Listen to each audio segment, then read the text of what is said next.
welcome to the second session of the day, which is all about fat. And I know we just heard in the last session that fat doesn't have flavour, it just carries flavour. Well, I think we might be about to disagree with that. But anyway, I'm just going to introduce my fabulous panel today. We're going to do a slightly different format from the first panel in that each of the members of our group is going to present up at the lectern, all sitting down and do a short chat. And then after that, we'll open the floor to questions. And I think there should be big Post-it notes going around. So if you want to write a question on that, that's absolutely fine. Alternatively, you can just stick your hand up as well. So we're hoping for lots of good, fatty questions. So I think we need to get going. Let's chew the fat, as they say. And I just want to introduce my panel, which is starting over here with Margot Henderson, an amazing New Zealand-born chef who I think we first really came to know at the French House in London, but now has Rochelle Canteen, which is a beautiful restaurant in Shoreditch, full of food that you want to eat. It's just gorgeous. And has recently been tempted out west and has opened at the Three Horseshoes at Backham, which is near Bruton, and another fabulous place to go. Then we have Tom Calver, whose family have been making cheese in the West Country for over 100 years, about 135 years, something like that. Yeah. And the amazing Westcombe cheddar. And he is famous mostly for developing the robotic cheese shifting machine called Tina Turner.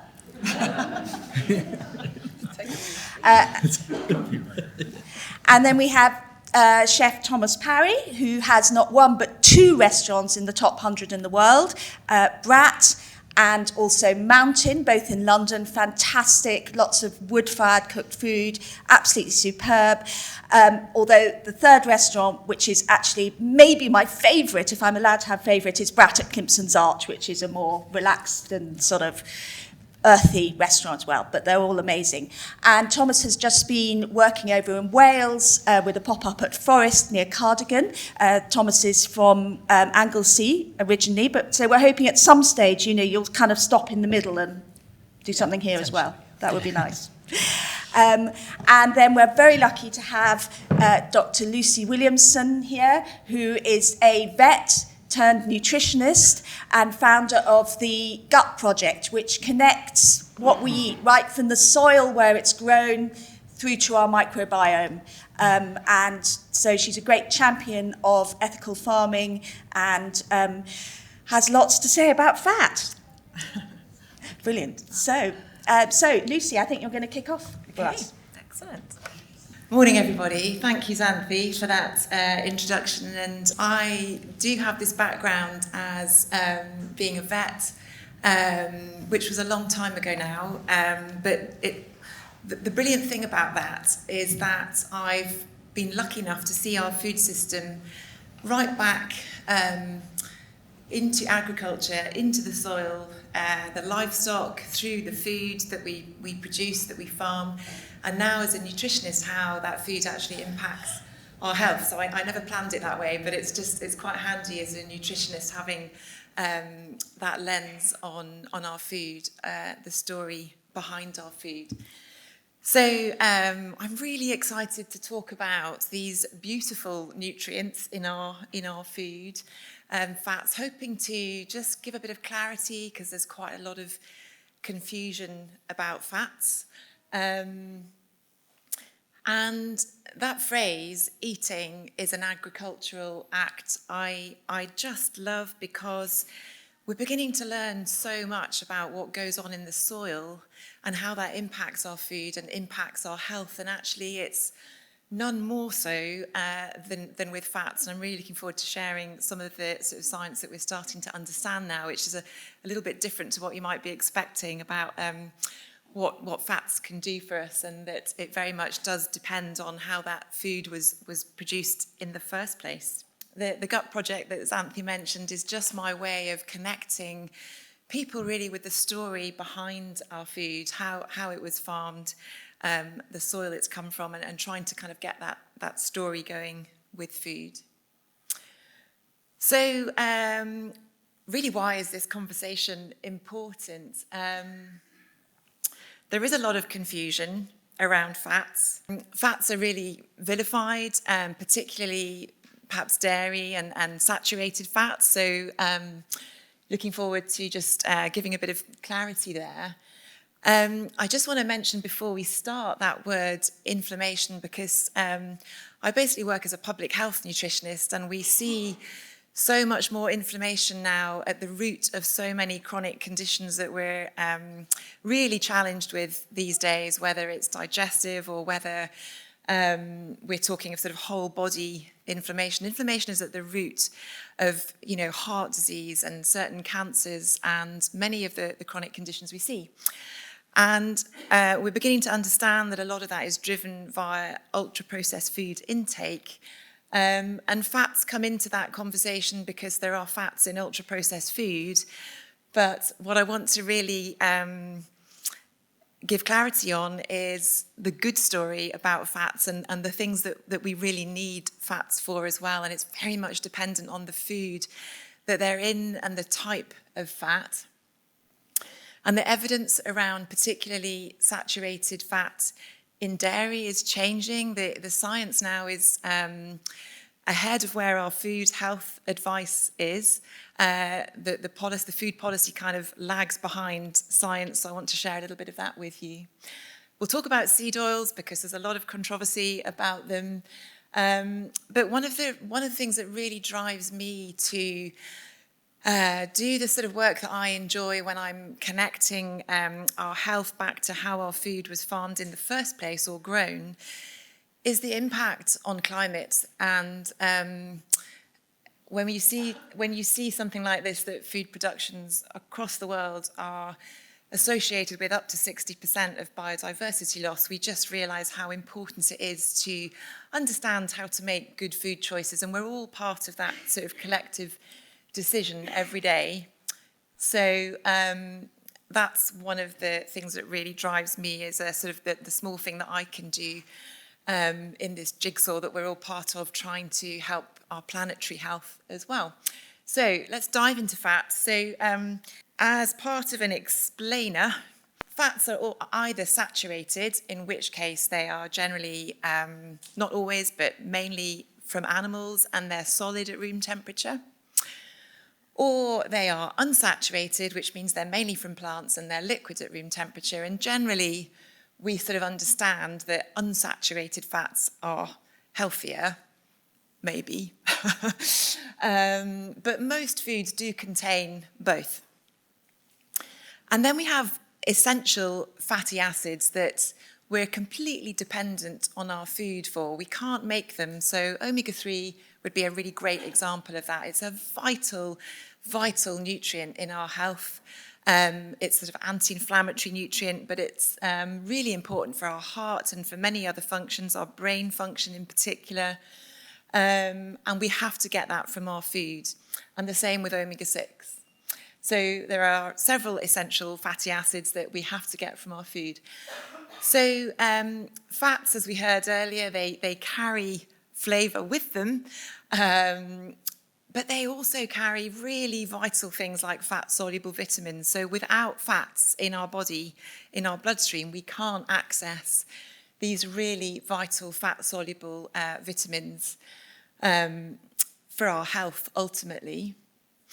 And then there's what we call trans fats, which have been largely removed from our diet. It was very much sort of in the 80s, chemically and physically changing plant oils to make them more solid at room temperature. So margarine would be a good example of that.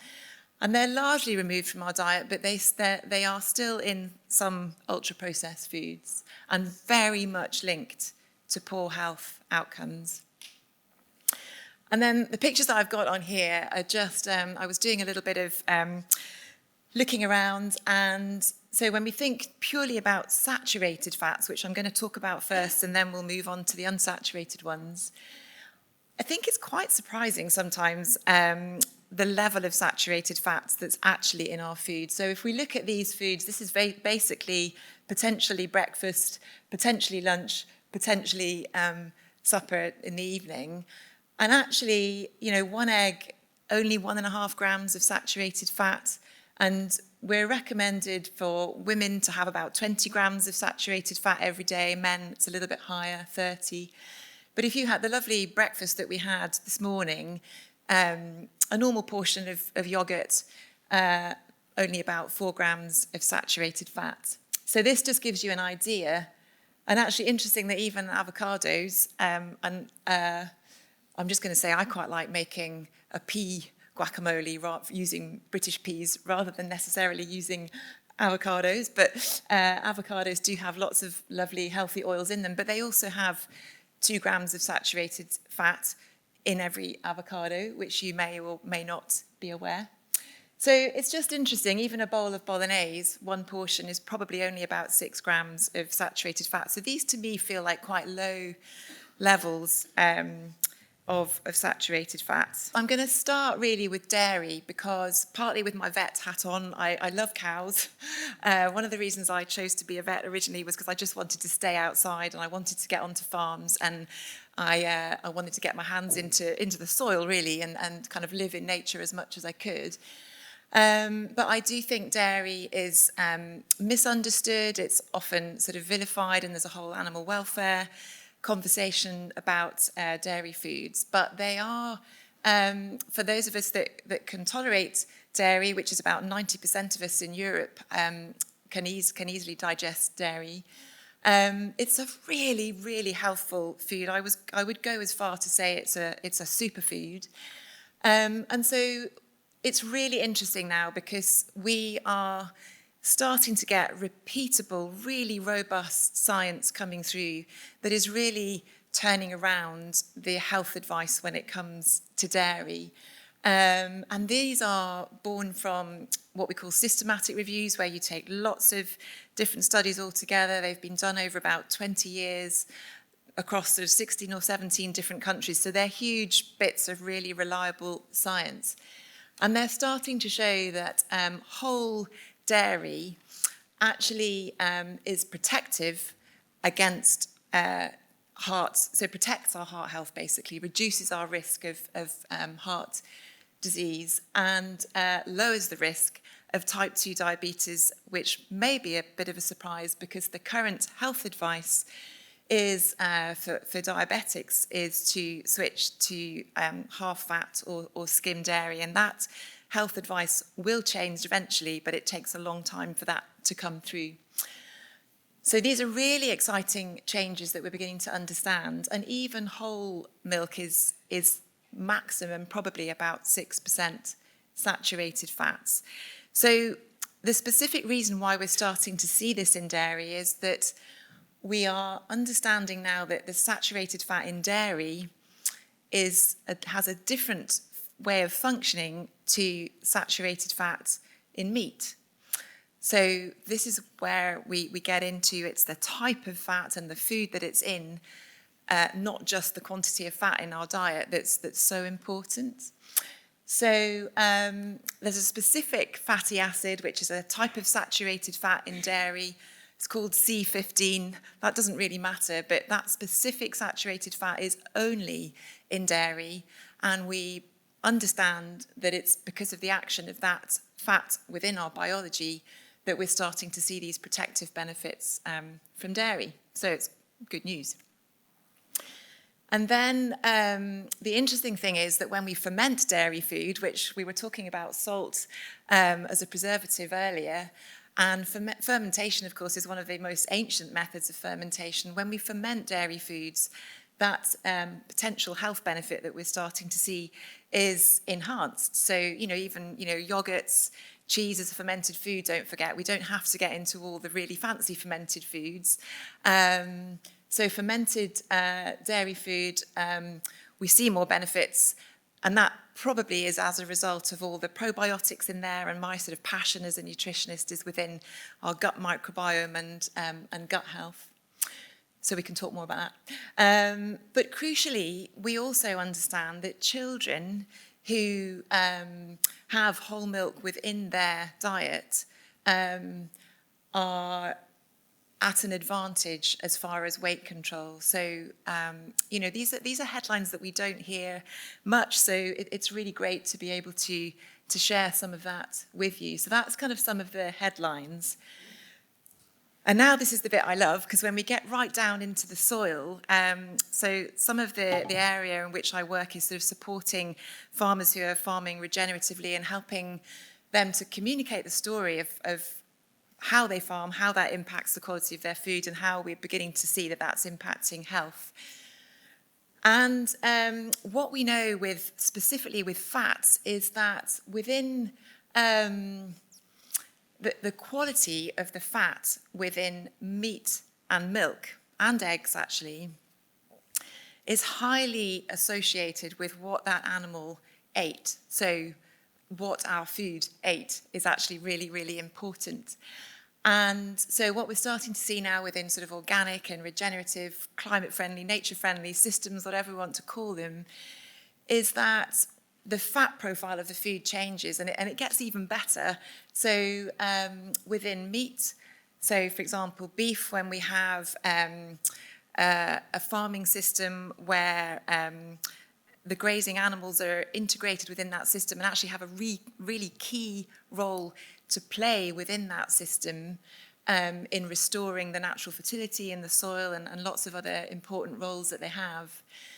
The amount of that really heart-healthy omega-3 in beef, and remember, omega-3 is mostly from sort of plants and also crucially from fish, that heart-healthy, unsaturated fat.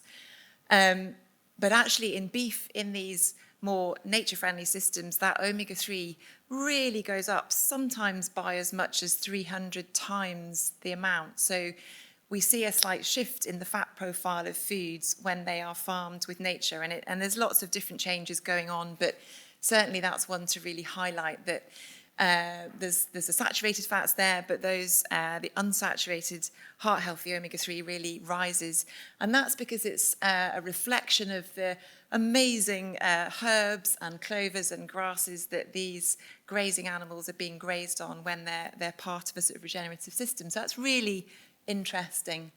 And yeah, I'll skip along past the bit at the bottom of the slide there, but maybe later on we can chat about all the other important things that grazing animals do to our soil when we're not depending on chemicals. So so that's sort of the story, and the omega-3, it does also increase in dairy, not quite as much, but it does increase. So that's the kind of interesting part when we think about how our food is grown in the first place or grazed. So let's just think about the plant oils, and specifically seed oils, because there is obviously quite a lot of controversy going on, to the point at which there are 8 seed oils which I think are referred to as the hated 8 or the hateful 8. So the first thing to say is that these 2 oils, omega-6 and omega-3, that we hear a lot about, they're both really important in our health. They both have an important part to play. The problem is that when we eat them from plants, our body has to process them, sort of metabolize them, in order for us to get the real function from them. And that process of biology is a shared pathway for both of them. They both need the same chemicals, the same enzymes in our body to be able to make them into what we need them for. So that shared pathway is the difficult bit, because omega-6 is in just about every food. It's a really prolific oil. It's in just about everything we eat, but it's also now being added into a lot of food as well. It's fairly high in sunflower oil, and sunflower oil is used in a lot of different foods. You'll even find it in a plant drink. So you're getting loads of omega-6 in your diet, but you're not getting so much omega-3. So what happens is that all the omega-6 going through that pathway that I was explaining drives our biology in favor of omega-6 instead of omega-3. So it's kind of displacing omega-3 out of our diet. And the problem with that is that omega-6 does promote inflammation, which we think of as bad. I mentioned it at the beginning in a sort of negative way. But we do need inflammation because it's what helps us to heal if we're injured. It's what helps us to be protected if we get stung by a bee, and all that redness, that's inflammation. So we do need inflammation, but just not all the time and slightly poorly regulated. So I hope that kind of makes sense. It's a slightly complicated thing to describe fairly quickly. But basically, we're getting too much omega-6 in our everyday food. So, and the other issue with seed oils is that because of obviously the overconsumption of ultra-processed foods, I'm guessing not by many people in the room here, but generally adults in the UK now get at least 50% of our energy from ultra-processed foods. So it's quite stark. And cheaper seed oils that are sort of chemically extracted are highly used in these foods. And so the sort of evidence that was coming through suggesting that seed oils are associated with really poor health outcomes is a little bit flawed, because actually, we've also got, of course, so many, additives, preservatives within ultra-processed food. The food is mechanically changed, so our biology doesn't recognize it. So there's many, many reasons why ultra-processed foods are associated with poor health outcomes, and seed oils have kind of got caught up in that story. When we cold press seed oils, we see more benefit from the oil because we're not washing that oil with a chemical which also extracts many other healthful ingredients from the seed and the oil. So something like cold pressed rapeseed oil is a really healthful oil. It has a slightly higher smoke point, which can be really helpful with cooking. It'd be great to chat about that. So yeah, we can touch on smoke points, but generally the key difference when something like a bottle of cold pressed oil that maybe costs about £4.50 and then maybe a sort of litre bottle of really, really cheap refined chemically extracted rapeseed oil, they're two very, very different oils, and the more refined versions tend to go more into the sort of processed foods. So that's where a lot of the confusion lies. And then we mustn't forget, as well as seed oils, there are loads of other lovely plant oils, walnuts becoming much more of potentially becoming a bit of a UK crop, which is really exciting. Mustn't forget olive oil. So we can talk a little bit more. I'm sure we'll be talking a bit more about seed oils as we go today. Before I just finish and pass on, it's just a few things just to sort of think about, big picture thinking. So this is on a farm with a microdairy in the Cotswolds, and it's just really interesting when we think about dairy and the good fats that I've told you about now, and the worry perhaps with animal welfare or climate, and we'll probably be talking about that more as the day goes on. When a farmer looks over his farm gate, he's often looking at the whole farm, particularly if he's in a sort of regenerative farming system where everything is connected and one part of the farm really, what's happening there really impacts the next part. And it's really possible to have grazing animals in a farming system that is really serving the climate, drawing carbon underground. And actually, we know from really great research that these cows, when they're fed their natural diet of grass and forage because of their gut microbiome, they produce far less methane, which is quite interesting. So always thinking about what our food ate when we're choosing it, and how is that really serving our health, our gut health, and our planet. And I think I'm going to leave it there and pass the baton. Thank you very much. Welcome.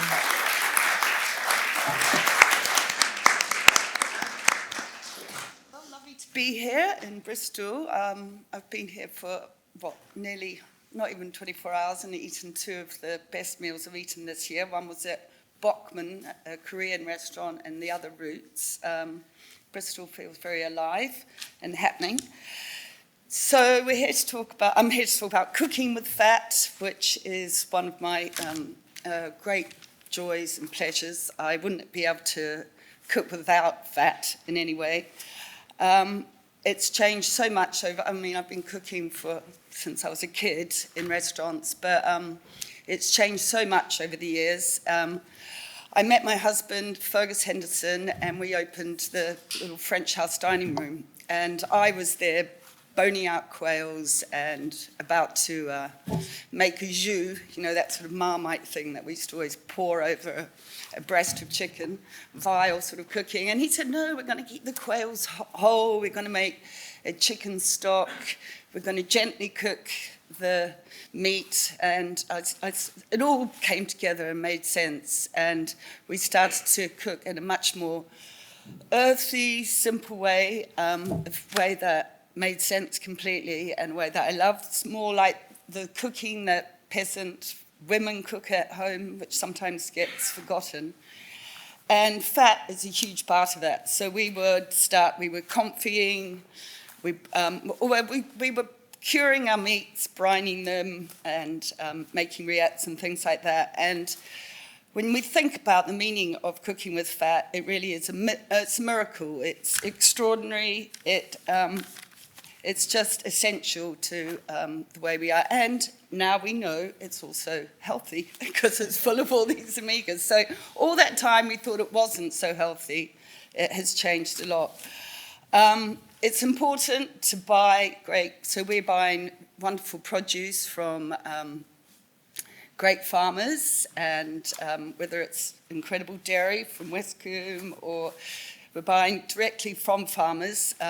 Farmer Tom has often, you see him striding into my little restaurant, Rochelle Canteen, with a sheep over his shoulder. He likes the look, actually. He's often got a little apron on, and he looks. But he's now opened a butcher shop in London, which is really, they are going directly, they're helping farmers, they're looking at good farms. And as soon as you get the meat into the kitchen, so we buy whole sheep, we buy a quarter of a cow or beef, because then we have quite a small kitchen, so it's a big thing for us to do all this. And then we butcher them, we joint them, and then we start to decide what's going to happen with all this meat. And we're doing 160 covers a day, but sometimes less. So we have to be able to use it. We can't waste it. It's money. It's everything we've got. So it's jointed, some as roasts. Obviously we have foreribs, and that when you see the fat on that forerib that's come from a good farm, that's eating good salad, as we would have here, and they're foraging around. You can see the cleanness. You get a pork belly in sometimes from not such good butcher, and it's all flabby and wet and just upsetting, really, and you just want to send it back. You can't use it. But so the fat is always, it's firm, it's full of, is it full of flavour? I just learned it's carrying the flavour to you. But a steak without fat is, it's all full of good flavours. What are we up to? Nose to tail. Cooking is definitely, all makes sense to us. It's less waste, it's a happy scene, and I feel it's a very healthy way to be in a restaurant. So one of the things about doing the butchery ourselves is we've done a confit, we've made rillette, we've done our roasts, but then we have a lot of fat.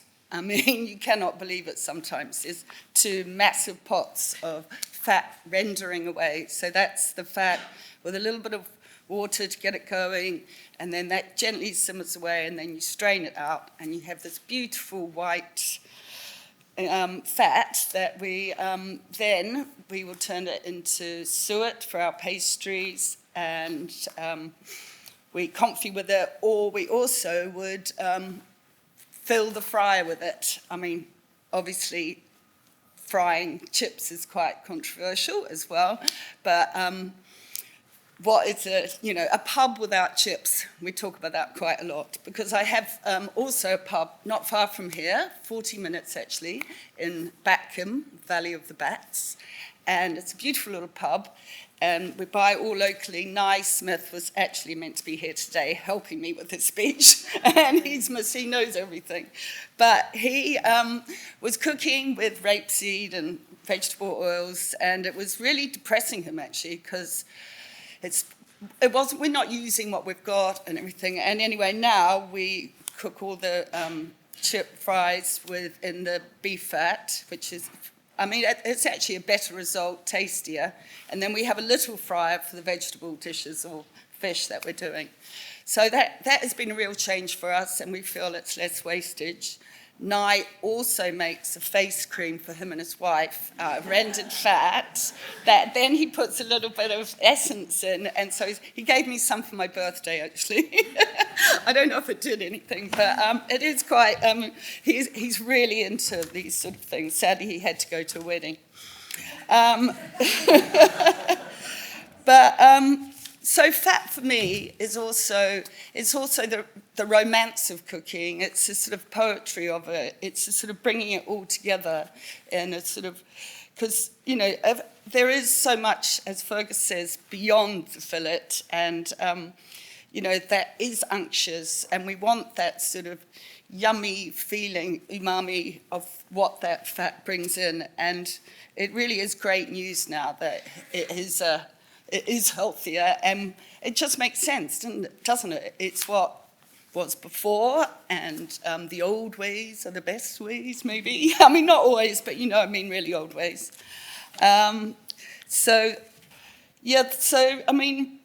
It's just a sort of joy of it. But one thing, also, once we've done the fat, there's one bit left, and that is we make a lot of faggots, which faggot means gathering, so it could be a gathering of sticks, but this is a gathering of the lungs, the kidney, and that sort of offal.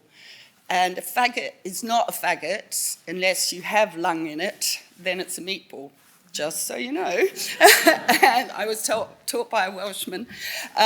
So we mince all that up, and that is very much about the lamb fat that comes into it. You could have pork mince and lamb mince, but then it's very much about you need a lot of fat. The onions cook in the lamb fat, and then you put oats in it to sort of bring it all together.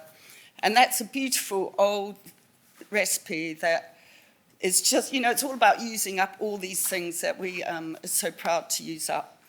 And I would say fried eggs in lamb fat is one of the joys. I had a Lebanese woman cooked very crispy eggs for us years ago. She'd build these beautiful breakfasts, and you'd have fattoush and all these wonderful things with it. But in the lamb fat, these crispy eggs were a joy.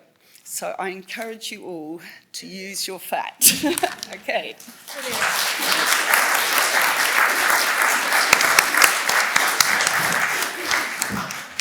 Thank you, Margot. I have to say, romance and poetry of cooking in fat, yes, 100%. Thomas, over to you now. So you're going to have to forgive my very amateur IT skills here, putting the slides together, okay? So it's just, essentially it's just going to be loads of pictures of fatty fish, okay? Just to give you some context, okay? There's not going to be some cool kind of videos or anything, okay? So just firstly, thank you to Xanthe and the organisers of this festival, FŌDA, for putting this great weekend together. Unfortunately, I didn't get to see it yesterday because I had work, so I just came up this morning, hopefully going to spend a bit more time this afternoon here. And it's an honour and a pleasure to be speaking alongside everyone here. When Xanthe first approached me about being a part of the kind of FŌDA talks here, I had a look at the themes and what they were, and I considered which one would be the most applicable to like something I do or something I focus on. And after I had a bit of a think, it became quite obvious which one I would be most drawn towards, and that would be the theme of fat. So just to kind of bring you on the journey of how I got to there. So if I just give you a brief introduction to myself. So as Xanthe said, I have restaurants in London. I have 3 restaurants, and they're all centered around fire cooking. Basically, it's the best produce cooked over fire, served quite simply on the plate. Okay. For this to happen, you have to have a real good understanding of the produce, where it comes from, and the whole, history behind it. And you have to kind of use your intuition quite a lot to kind of vary your cooking style. But today I'm going to focus, we do cook meat, we cook veg, we cook fruit over the fire, but today I think I'll focus on the fish element of this, because this is where a lot of the fat is contained, where I kind of, I think is really quite interesting and something we probably don't talk about that often.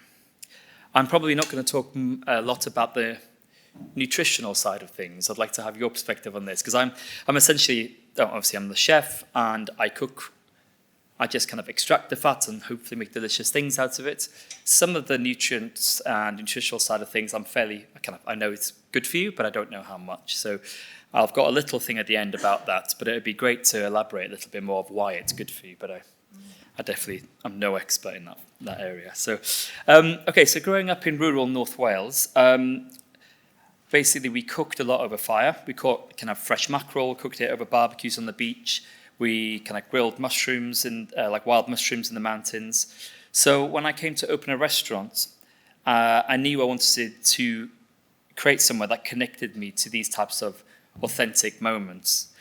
And so I basically worked in various places, and after years of traveling and kind of trying different things, working in different parts of Europe, I felt really connected to northern Spain in particular, like especially the Basque Country. As a Welshman, I'm Welsh speaking, and I felt like I felt like very connected to the terrain, the countryside, climate, the people, kind of its own, the Basque Country has its own language, similar to like Welsh people. I just felt something really chimed with me. Its proximity to the sea and mountains is something that really, really connected with me. So their kind of connection and love and dedication to the simple art of cooking with fish over fire really stuck with me. And that was something then I really wanted to delve deep into. So over the years, over the past decade or so, I've kind of traveled back and forth. I've taken my teams back and forth there. I've, really geeked out on this stuff. And it's been, I managed to eat in some delicious places, fantastic restaurants. But what I did realize that while I did this, there was like subtle changes in the fish that made the difference in how like they adapted their cooking styles, and essentially this affected the flavor and the texture of the fish. So essentially, in simple terms, they had a big focus on the terroir of the sea. So I'm sure everyone understands what the terroir is when you talk about wine or talk about maybe cheese making. It tastes different, depends on the weather, which grass they're eating. But I'd never really thought about it in the flavour of fish, or kind of the fattiness of fish. So I was about, like a decade ago, I had the pleasure of going out with a fisherman in a seaside town called Gueteria, which is in between Bilbao and San Sebastian in the Basque Country. Also the team from that very iconic restaurant called Elcano joined us. I don't know if some of you have been there, but this is one of their fish here. I just had to pay homage to that restaurant because even though we cook this whole turbot at Brat, it's really, really important that we kind of talk about this restaurant because they're close friends of mine and have been a big influence here. So we went out fishing, and the fishermen, we went to about 3 different coves, all in about a mile radius. On this occasion, we caught red mullet because it was red mullet season. So we took them to the restaurants, and they were expertly cooked by the team behind Elcano, and then served them to us on 3 different plates. And I was eating them, and then they kind of pushed me on, like, what do you think of the flavors? Like, obviously very delicious, but they all taste quite distinctly different, even though we're caught in the same sea, essentially. If you're a good swimmer, you could probably swim to each cove. It was very, relatively small area. But they all tasted different. I couldn't really get my head around it. And I also noticed there was like a significant difference in the fattiness of it. And this kind of blew my mind. I had never thought of this before. So again, I asked why, and the fishermen, because they've been doing it for decades, and their fathers and grandparents had always been done this. It was very natural for them to kind of talk about this. So they told me, well, again, it's a terroir of the sea. It's what the fish has been eating. So then I became obsessed with this idea. I was thinking, right, okay, let's take it back to the UK and to London. And I'm going to talk to some of the fishermen in Cornwall, in Wales, sometimes in Scotland, but mainly at the southwest coast, and talk about this. So that was something I kind of came focused on. So when I opened my first restaurant, Brat's, I kind of decided to cook fatty fish over fire. And so this fish, the turbot, was one of them.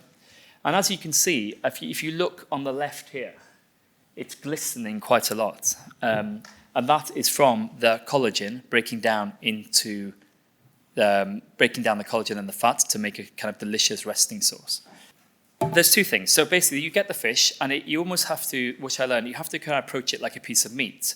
As Margot was saying, like you can adapt all your ways of meat, and it's quite obvious that you shouldn't cook like a fillet in the same way as you cook a belly or something like this. One you have to slow cook to render it and break down the fat, and one can be quickly cooked. So I adapted this method of slow grilling over fire. This means that as you slow grill, the gelatinousness of the fish breaks down. So I'm just going to talk about the various areas of the fish that contain some of the fattiness and all the gelatinous parts of it. So what you have is some of the eye tissue has a lot of the fat in there. You've got the connective tissue.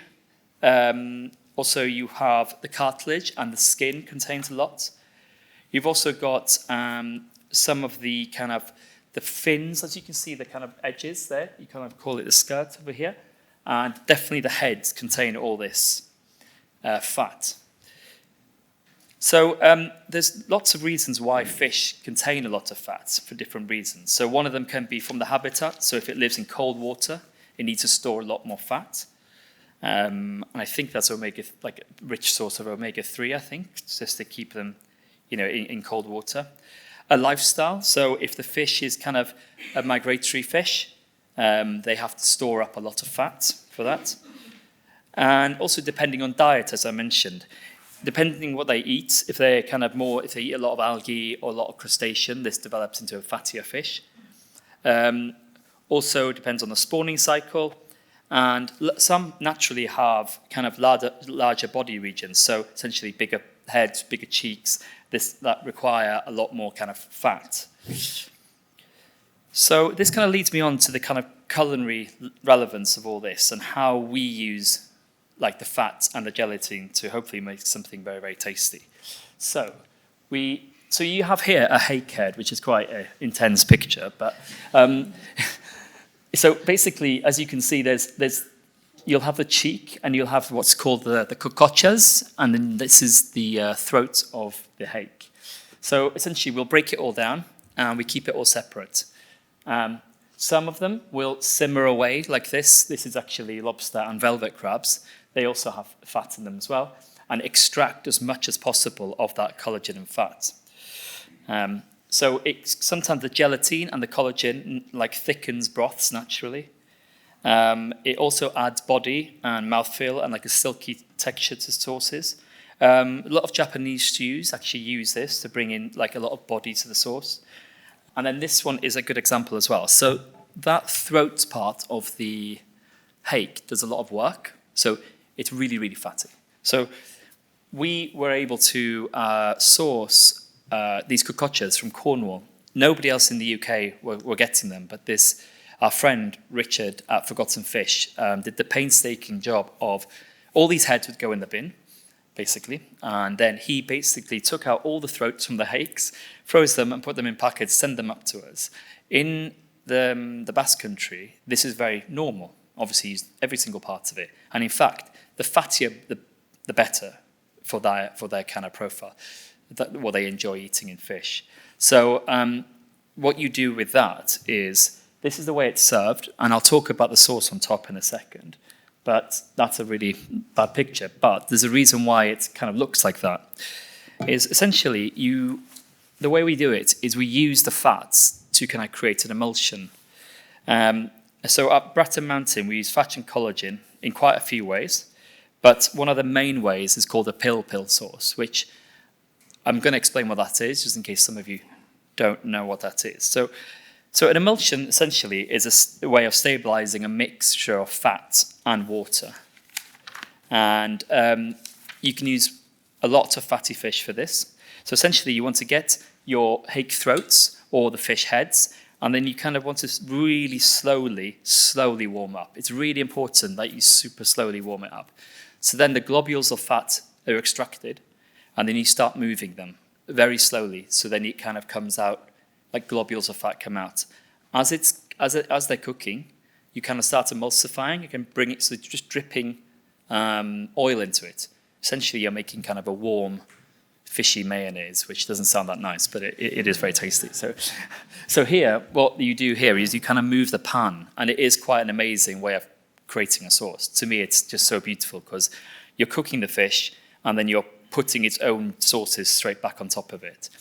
Like Margot was saying, I don't believe in heavy sauce making that takes 3 days to make and it turns into kind of Marmite. I think it's like, for me, the best sauce for a piece of meat is the resting juices, just that type of thing, or the roasting juices.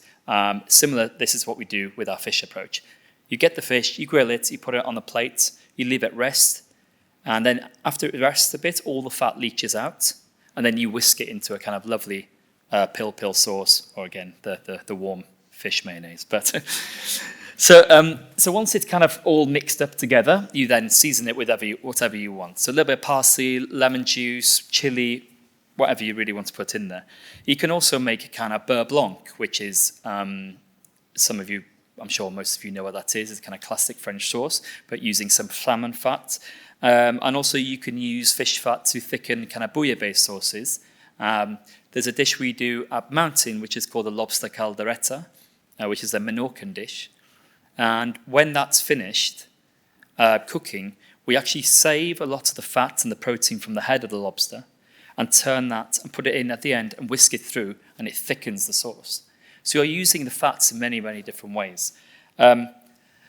Again, I hope that's very healthy, and it brings in a kind of lots of like all the delicious elements. I do think that's something that is, it's a very I use a lot of traditional methods, and I can only imagine that using traditional methods was a good way of getting maximum flavour, but also maximum health, because you'd have to make, otherwise it wouldn't work, right? So there's another picture here, which I should have put in order here, but that is essentially the way we cook them. So we made those cages ourselves. It's a very low heat, actually. So that's something, so it's really, really low technique. And I could probably go on for hours in the way that is done. So, and it needs to be, this is quite geeky, but it needs to be about 55 degrees for about 40 minutes. But the chefs are kind of taught to kind of feel that temperature, which some chefs hate, but some, because it's not just like an on and off button. It has to be kind of judged. So basically all you're doing there is working the collagen and the fat, and then we keep kind of turning them round. So I think it's, for me, it's quite it was an eye-opener using fish fat in this way. And I would like to talk about maybe after this, if you have some questions, whatever, but I'd love to know more about the health benefits, because one, I'd like to tell the team, but also I'd like to, feel good about what I'm doing. So it's, when you mentioned the fish fats, what did you say about the fish fats again in the beef fat, yeah. So when I was in a restaurant in Sydney this year called St. Peter's, which some of you know, run by a fantastic chef called Josh Nyland. I was very lucky enough to stay in. He's opened a new hotel. Anyway, I was in the bathroom and all the products were made from fish fat. It's quite wild, and so the soap and everything was all the kind of fish fat soaps. So it was quite an eye-opener as well. It was quite amazing the way that he's using this. So, I haven't started doing that in my restaurants yet. It's one step I haven't got to. But it's a completely new world, I would say, in the UK to really appreciate that. I think the Japanese really appreciate that in their cuisine, a lovely like gelatinous appreciation of fish gelatin. And the Basques obviously do, but it really not that many other countries have this. But because of our cold waters, we should actually embrace it a bit more, because cold waters mean fattier fish.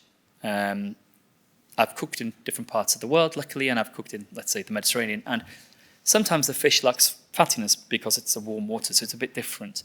So I think it's something we should really, try and bring in somehow, and really kind of, appreciate. So yeah, I was going to finish on some of the nutritional benefits of this, but I think I might get it all wrong, so I might leave it. But I do know that it's rich in omega-3s and vitamins A, D, and E. But I had to, and then obviously we all know that it's good for heart, brain, and eye health and this type of thing. But like I said, I'd love to talk about that a little bit more. I think it's kind of it. I think it's kind of, I just think it's a beautiful way of cooking, and it's got soul. Like Margot said, when you see the people doing this in the Basque Country, especially in Getaria, all the kind of fishermen basically cooking it themselves, it's just got a lot of, you've got to really understand the fish, and it really requires a touch to get this kind of emulsion of the fish fat done properly. And I think that's kind of, for me, like the true cuisine is when you're connected so much to the product. So yes, well, yeah, and that's it. Thank you so much. Thank you. Thank you so much, Thomas. That was amazing. And I think you touched on something really important there about how important it is to feel good about what you cook. You have to try his turbot. You will feel good about that. Tom. Thank you so much for inviting me on this panel, and what an honour. That's absolutely amazing. So I thought I'd just kind of tell you a little bit about Westcombe, first of all, because maybe the kind of fat story comes within that. We started making cheese on our site in about 1879, and then we kind of like changed the way that we were producing. We went from a very small production, only having about 12 cows, to increasing that. And then during the First and Second World War, we actually started importing milk from other farms in the area. And then in like the 50s and 60s, we went over to kind of like block cheddar production. Then my father, who got into the farming side of the things, was asked to take over the cheese side of the business in the 80s. And it was the same time as the Milk Marketing Board was kind of being abolished, and the Cheese Marketing Board was being abolished as well. And so we kind of pivoted and stopped our production of block commodity cheddar and moved over to traditional round cheeses. And Dad started making traditional cheddars again in 1997. And at that stage, I was kind of seeing what he was up to on the farming side of things and the cheese side of things, and I vowed never to go into the business at all. He was working way too hard. So then I went to London, and not being an academic myself, I thought I'd go and learn how to cook. So did that for a few years, and that was fantastic. I really enjoyed it. I kind of like worked with a few amazing chefs who taught me about flavour and how it kind of works. And then Dad was having a real old struggle to sell his cheese again, because there were so many cheddars about there. So he decided, I decided to pop back and give him a hand, because at that stage I was working for an investment bank cooking for the directors, which was all right, but to be honest, a little bit demoralising. So I thought I'd come home and give him a hand selling a bit of cheese. And it was really difficult to sell the cheese because it was rubbish for quite a long time. So I found myself getting more drawn into the dairy to try and make it taste better. And so we focused massively on the kind of science behind how we make cheese. And it suddenly dawned on us that, and I kind of like took inspiration from our cooking days of when you're a great chef, you really need to start off with the best ingredients. And our ingredients as cheesemakers is milk. So that milk, where does that come from? and that comes from our farming practices. So it kind of pushed us down this route of like questioning everything. You know, like Dad was taught how to farm in this kind of like very this direct line response to nitrogen, and I think ICI was kind of producing a lot of the literature to teach in agricultural colleges and stuff. And then I was kind of prancing around the kitchen table saying, Dad, look, you know, why don't we just farm, you know, why don't we just let everything go and kind of become more holistic in the way we farm? And he was always saying, actually, no, you need to produce more. We need to kind of like, there's a certain way of doing things. And actually, when we looked at the milk from the eyes of a raw milk cheese, you think, well, actually, we need to change the farming practices massively. We were kind of importing soya from South America and China and using this term terroir, and that was kind of wrong. Also, growing maize in the southwest of the UK, it just seemed not the right thing to do. So that is why we kind of went down this kind of like regenerative route. And it's been amazing because we have smaller paddock grazing, we have herbal lays, and the impact of those decisions on the quality of the cheese has been phenomenal. And I think that actually part of that is the fat within the actual cheese as well. So when we were feeding maize, the cheeses were quite pale and also slightly fracturous. And I don't know the science behind it, but I always kind of liken it to looking at a piece of beef where the cows have been fed on grain, and that's quite white. When you roast it off, that fat the following day, you know, or when it's gone cold, can be quite cloying and a little bit like granular. Whereas some of those like grass-fed beef, the fat on there goes golden and crisp and delicious. And I think it happens the same in milk. Certainly from our observations, you know, from having these cheeses that were quite pale and fracturous, which caused a bit of blue ingress as well, we've gone to this kind of like more golden, richer colour and a slightly different texture as well, which I find fascinating. The other observation that we found as well to do with the fats is the different stages of cow's lactation. We were producing, again, some god-awful kefili for a bit. It sounds like we make rubbish cheese, but we really did. And it happened at a specific time of year. It was around about like August time. We'd find the cheeses were blowing quite a lot and like lots of fractures inside. And I think that was because the proportion of cows that had just been carved down was at its highest. So you've got to think about the stage of lactation in the cows. So when a cow is calves, that first milk is colostrum, isn't it? So it's a bloody nightmare for a cheesemaker because you've got all these antibodies that are fighting against your starter culture, and also you have all these fats that are quite unstable. So if you've ever tried seasonal cheeses, don't try them when they've just started the season because they'll be rubbish. You need to have a little bit of kind of time for everything to stabilise a bit. So what we did is we actually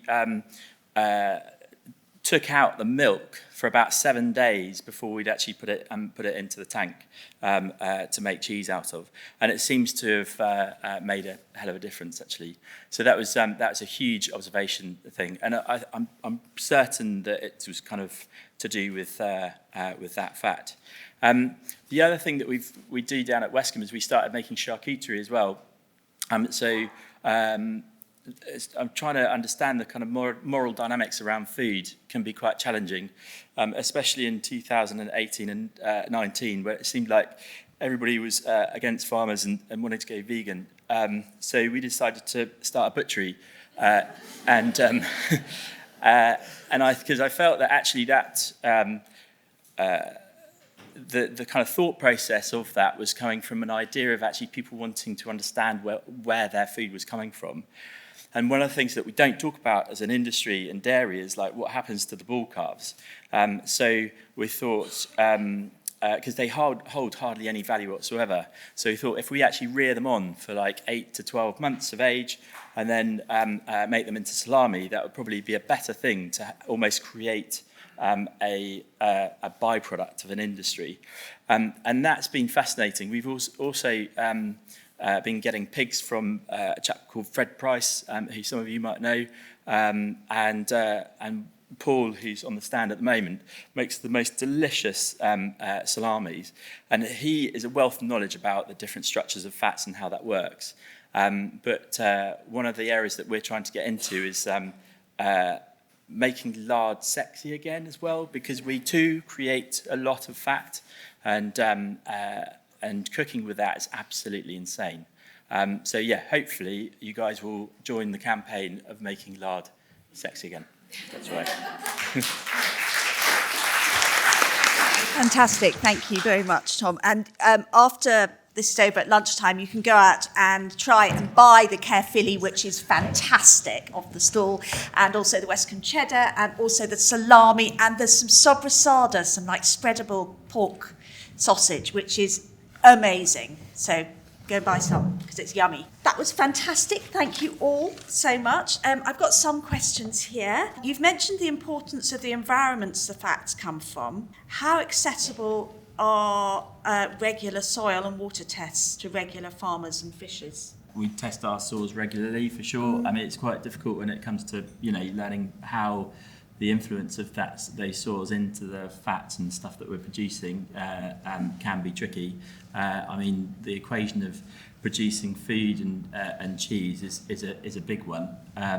Certainly from our experience, with this kind of grazing technique and stuff like that, it seems to be hugely beneficial. But yeah, from a testing perspective, you can an agronomist will help you massively and do that for sure. There's also, it's interesting who that question came from. There's an amazing festival called Groundswell in the UK every year. It happens in July this year, and there's all sorts of ways to connect with support for farmers who are wanting to move more into sort of regenerative farming. You can learn loads there, learn from each other.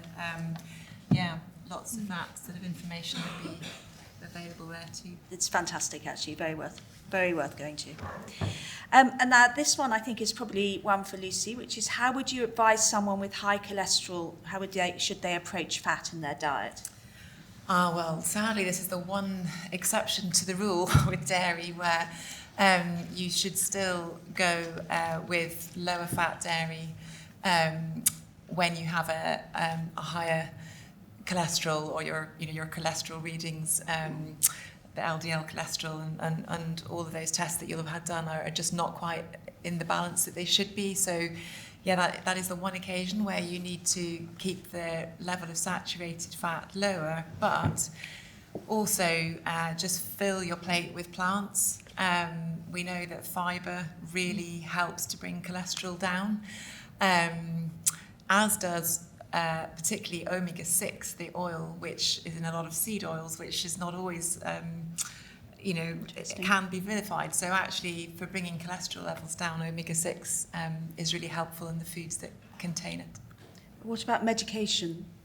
Yeah, so if your cholesterol is reasonably out of sync, generally, it's difficult to bring it back down with food alone. You sometimes need to take some statins along with the sort of food change to get to where you need to. It can be done without statins. And also just exercise. It's incredible the difference that a little bit of weight loss and sort of half an hour of reasonably just robust walking every day can make. It's quite an important part. Views on homogenised or non-homogenised milk? Non-pasteurised milk as well. Raw milk, I think, is the way forward for sure. Absolutely. I mean, I think that all these processes are surely a part of an ultra process to that is a process, isn't it? I mean, cheese making is a process, but what we've tried to do is have as little intervention as possible. One of the things that we've observed as well is when we had an old tractor driver, Kevin, who we would be able to see when he changed gear halfway up the hill through the milk basically churning over in the tanker behind the tractor. So milk's incredibly delicate, I think, and as soon as you put it through any kind of pump which provides a bit of centrifuge, then it will certainly change the texture and the properties of that milk. So I'd say raw, ideally. Yeah. I think that there are health risks. While we still do have rising tuberculosis in the British herd, there are health risks associated with raw milk. So raw milk cheese. Oh, but raw milk cheese is fine, yes. But it's interesting, the idea of homogenised or non-homogenised. People sometimes say that homogenisation makes the globules of fat too small. Is that true? So it's interesting because actually the traditional breeds, like the Channel Island breeds of cows, and I'm pretty sure goats and sheep milk as well, is naturally homogenised. That's interesting from a cheese-making point of view. Is that what you... Yeah. So, and actually the fat globules are naturally slightly smaller, which can have health benefits. So the conversation actually goes both ways. Okay, interesting. Yeah. And I think as well with all these conversations, they're really important to have, but sometimes I suppose where I'm coming at it from nutrition, it has to be accessible. These foods, we want them to be accessible to everybody. Obviously we want healthy food accessible to everybody, and even if we could get more children drinking milk, even if we could get to that stage, that would be brilliant. And so homogenised, non-homogenised certainly has its place, and raw milk amazing with cheese, but I think sometimes it's important just to realise that just the whole food as it is would be great too. So full fat. Yeah. This one's close to my heart. I loved all the conversation about using fat in cooking, using animal fat in cooking, and particularly with olive oil getting more and more expensive. It seems madness that we're getting rid of beautiful, grass-fed, wonderful animal fat. And this question is your views on using hydrogenated fat in pastry for home cooking. So that's actually different from saturated fat, which would be the animal fat. Like margarine? I guess that's like... Well, it's handy because it doesn't harden. So if you're making little soft white buns, those sort of soft buns, Simon Hopkinson in his cookbook suggests using margarine because they'll stay softer for longer. So that's all I know on that one. But that would be soft margarine, because fully hydrogenated would be a hard, like a block of stalk. Yeah, so I think some of the soft spreads now, they're not hydrogenated, they're the olive oil and they've got water in them, and so they're nice and soft. And so I think that's probably what you're talking about, which is fine to use, but I would steer clear of a soft spread that's got hydrogenated fats in it, and there shouldn't be that many in the UK these days. I would use butter as well, because butter has anti-inflammatory properties, but I'm not the chef. It's delicious. Can I use lard or dripping? Yes. I was just gonna jump in on that one, because it's actually quite it's a connection with what you're talking about. So we do I guess it's our signature dessert at Mountain, which is called an ensamada, which I'm sure, I don't know if some of you will have tried when you go to Menorca. It's kind of like the snail-looking pastry, and it's always layered. It's like basically you make a dough and you pull it, stretch it out like a phyllo, and then you smother it in lard, and then coil it up like coil it up. And it makes it way fluffier than using batter. Don't ask me about the science behind it. I need Harold McGee to be here for that. But I think it might be partly because lard is pretty much 100% fat, whereas butter's only about 82% fat. Yeah, but the thing with the fat is we use, you're talking about Fred, so we get all our lard from Fred's pig. Yeah. So Fred's pig. So it's essentially it's a lovely, it's such good quality fat. So it's from the same farmer, Fred, that the grains come from as well. But it's so distinctly different. There's also lardy cake. I was going to say, bring back lardy cake, British lardy cake. That's a wonderful pastry, sweet, full of layers. It must be very similar. It is very similar to ensamada, Harold McGee, just on Harold McGee, he once told me that you could cook a duck leg in a plastic bag in a sous vide, and it would taste slowly, and it would taste the same as if you cooked it in duck fat. Which is a bit upsetting, isn't it? I'm just going to cry now. Yeah. But it would. That's partly because all the fat would render off the skin, so it would be in duck fat. It would just be less. I know, but it's in a plastic bag. It's not so romantic, is it? It's not. It's a bit worrying. And one just little trivia thing on that one. So the word ensaimada. So if you write it out, there's saim in the middle, S-A-I-M, which means lard in Catalan, but it also means lard in Welsh. So it's quite funny because, like, when I first saw it, I was like, "Oh, saim," because when you go to the Mallorquin shops, there's saim everywhere, because they use them. So that was quite a weird connection. But anyway, just deep diving into lard chat there. So. Semantics, I like it. And Fred Price is Gothelny, is that right? And Gothelny, amazing pork, which you can buy if you're Bristol-based. The White Ladies Road Farmers Market on a Saturday. You can buy it there, and it's really good. Oh, you can eat it at Mountain, and it's amazing. The big chop, really good. And then the question, is it okay to use cheap vegetable oil for deep frying for chips? I'm interested to hear what the chefs say about this. I mean, I guess it's everything in moderation, but the cheap veg oil does come with poor health outcomes. So I'm thinking lard probably is the way ahead. I mean, I know you're doing it in quantity, so maybe it's harder, but I would say preferably not. But yeah, what do you guys cook your chips in? We cook in lard, but it breaks down, vegetable fat breaks down much more quickly, so there's more, you're having to change it more often, and it's definitely, it's sort of a sludge, it's more disgusting. Interesting. It's definitely not as good, but we do have vegetarians that we have to cook for, so, there has to be a balance with all these things, Probably we should just get rid of deep frying. What do you fry? Rapeseed. Rapeseed oil. Yeah. But we don't do much frying, it's mainly grilling. No, I had I had some lovely fried things. The frito thing. Yeah, they were delicious. Yeah. But we also like using the old mutton fat as well. So, you had the mutton chops, right? I had the mutton chops. But when you cook them on the plancha, but they basically cook in their own mutton fat, which is really delicious. So. And then, question for you, Lucy. You mentioned the Hateful Eight oils. What are the Hateful Eight? So canola, rapeseed, but we're talking about the refined forms, not like a cold-pressed oil. Rapeseed, canola, soy, I believe. Brain needs food. Sunflower, that's up to 4. Maybe peanut oil might be on there.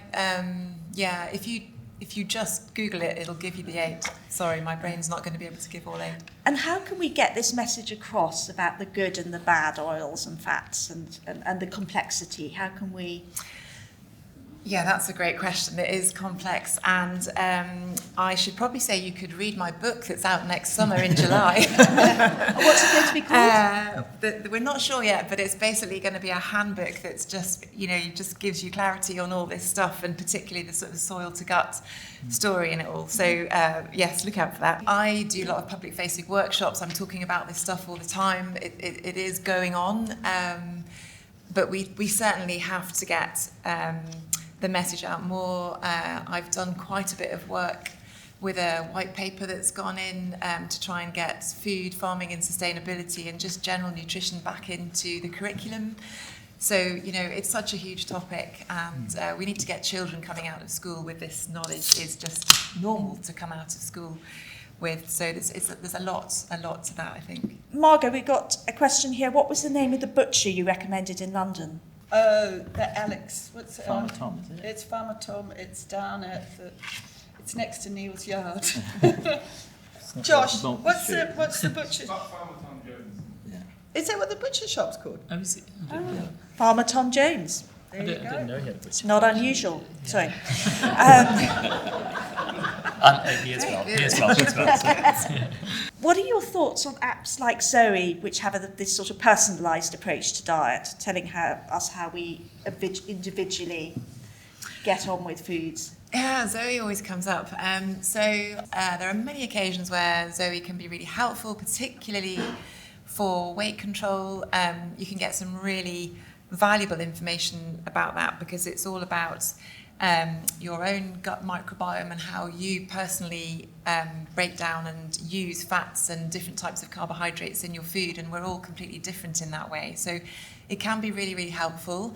It's also, before Zoe even began as a thing, they had collected 5 or 6 years of really sort of robust science. So it's a very good, robust setup in that way, and they're always collecting more science as they go. But I just feel it's also reasonably expensive. It's not available for everybody to be able to access it. And so I think that's a shame. And they do now have their own branded products on the supermarket shelves, which was a little bit disappointing when they went down that route. It does mean that they have they have skin in the game. They have fat in the pot. Or something. Yes. I would like to see them maybe talking more about where our food comes from and being part of that conversation as well, because I think they have influence. But the app is certainly very helpful to sort of map out your own gut microbiome and what foods might be beneficial for you. And Thomas, one for you. We're seeing growing influence of Basque cuisine and methods, largely thanks to you. And how do you see that developing and growing? Are you seeing more of that? I think there's quite a few places using fire to cook and using some of these Basque techniques, which, because my restaurants aren't Basque or Spanish, essentially they just use the influence. But what I do like about their approach is that it's a lot about the producers and there's not much room to hide, because it's literally just, good produce, fire onto the plate, as I said. But obviously to make those 3 elements work really well, you have to do a lot of good sourcing. There's not a lot of process to the piece of meat, so or fish or meat. You don't have to do it 10 ways, so it doesn't have to go through different kind of processes. And I think the Basque approach really started resonating with people because of that purity. If you've got a rubbish quality fish, you can't just grill it and serve it. So I think that gives people a bit of reassurance when they go to a restaurant. Well, it must be good product because they haven't done 20 things to it. So I think that's why it's kind of taken off, essentially. I think it's a lovely way to eat because it's always quite communal. There's not little portions of stuff. It's usually a shared fish or it's grilled peas or something like that where you can just get stuck in. But so it's, I don't know, I think it's just because, I would say due to lots of different factors. I think that's the main thing about it. Question here, which is actually quite a good practical one. How long should cold-pressed oils last? And does that vary depending on where it was bought? And should it ever be thrown away instead of being used? I'm not sure I've ever been asked that question before. I think they have quite a long shelf life, but maybe somebody else would be able to. I think quality-wise they deteriorate, but I don't know about the kind of health benefits of it. But the quality-wise, as soon as you open an olive oil, it does start to deteriorate. So I'd say like 12 months maximum for a good olive oil. But I don't know. I'd say use it. Use it. Yeah, definitely use it. And if you're not going to use it, don't mind. If they sit... I'm cooking with like a cold pressed rapeseed oil. Basically, my sort of rule of thumb is that I'll do anything at heat with a cold pressed rapeseed oil. All going to use lard more now as well, actually. But I'd get through it, far more quickly than it would potentially denature too much. I suppose what I would say is actually just jumping in is it's very important, particularly a lot of those cold pressed rapeseed oils come in clear glass bottles and the light is really bad for them, so they do need to be kept in a cupboard. But actually, if I've got some sort of really sort of niche cold pressed oils, which I don't use that often. I've got tomato seed oil, which is amazing, and also the nut oils. And I would say, unless you're using them pretty fast, keep them in the fridge, because they will last pretty much forever in the fridge, but they will go rancid really fast in a cupboard. So do we have any more questions? Oh, I was just wondering, to continue your lard exploration, whether it would be a good idea to rebrand lard and give it a kind of Welsh Basque. Oh, yes. Yeah, I like that. Yeah, Good I'll take that one. Yeah, thanks. I won't give you any credit on that one. It's quite funny. It's they do a good job of it in Mallorca anyway. Another question? Yeah, I was just wondering about the relevancy, probably better utility of an animal fat that's liquid at room temperature versus that that's solid. So I recently slaughtered some 9-year-old Herbrick sheep, old ewes, eaten nothing but essentially a natural herbal lay all of their days, very happy lives. And I noticed that once it was rendered, something very, very different to more commercially produced sheep, often fed kind of a soy cake to finish them off. The fat was completely liquid at room temperature. And I wondered if that's something that's akin to duck fat, goose fat, that's higher in the kind of polys and molecules and amines and stuff that's much better for whether there is a relevancy there or what level. Yeah, I'm sure so. I mean, to be liquid, it has to have the sort of unsaturated fats in it.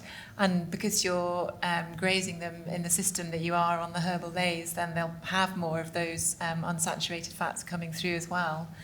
So I would say that's definitely quite a valuable fat. It's very interesting. To be able to use in some way. Yeah.